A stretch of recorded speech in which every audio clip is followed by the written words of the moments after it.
विष्णु सहस्त्रनाम पाठ की उद्भव स्थली विषम कुंड बाणगंगा कुरुक्षेत्र का प्रमुख स्थान है। अभी कृष्णा सर्किट के अंतर्गत इस तीर्थ का जीर्णोद्धार किया गया था। महानदी सरस्वती के तट पर स्थित यह तीर्थ पुराणों में अनरक तीर्थ के नाम से प्रसिद्ध है। इसी तीर्थ का उल्लेख महाभारत व वामन पुराण दोनों में मिलता है। कहा जाता है कि इस तीर्थ के पूर्व में ब्रह्मा, दक्षिण में शिव, पश्चिम में रुद्र पत्नी और उत्तर में भगवान विष्णु का वास है। भीषम बाणगंगा है जो नरकातारी तीर्थ पर स्थित है। ये नरकातारी एक गांव है। तो यहाँ पर अर्जुन ने भीषम पितामह को बाण मार के उनकी प्यास बुझाई थी।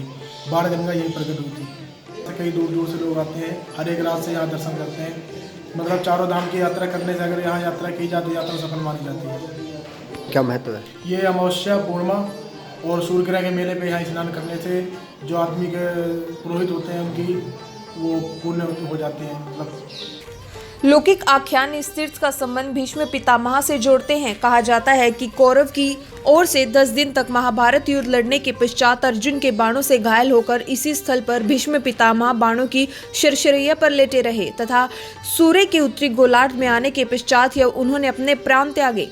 यहाँ पर बने कुंड को भीष्म कुंड कहा जाता है। कुंड के निर्माण के संबंध में कहा जाता है कि रणभूमि में घायल होकर जब भीष्म पितामह बाणों की शरशरैया पर लेटे थे तो अपनी प्यास बुझाने के लिए उन्होंने कौरवों पांडवों को इशारा किया तो कौरव उनके लिए पात्रों में सुगंधित पवित्र जल लेकर उपस्थित हुए, लेकिन उन्होंने पात्रों में लाए जल को अस्वीकार कर दिया। अर्जुन भीष्म पितामह का संकेत समझ चुके थे, इसलिए उन्होंने पार्जन्य अस्त्र भूमि में मारकर जल प्रकट किया। अर्जुन के बाणों से प्रकट हुई जलधारा से ही भीष्म पितामह ने अपनी प्यास बुझाई।